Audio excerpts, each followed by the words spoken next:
Chipotle! Eat fresh! Believe it! Dang it. Oh, by the way, Sasuke's a zombie. It's true. I am. Just rewatch the episodes where he's stuck in the barrel. Oh, my hair.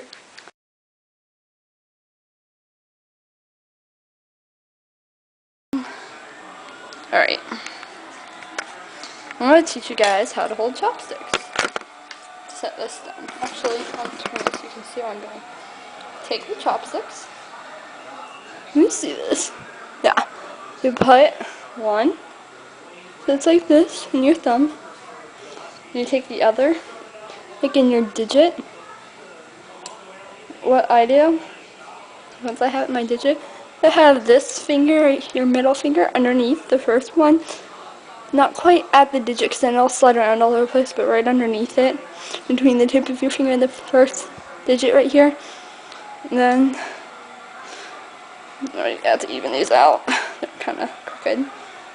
Hold up. There we go. And then this one, I just kind of have my finger flat against it, like so. And I go, noom, noom, noom, noom, noom. And then, in order to even them out, you can just kind of push them against a flat surface.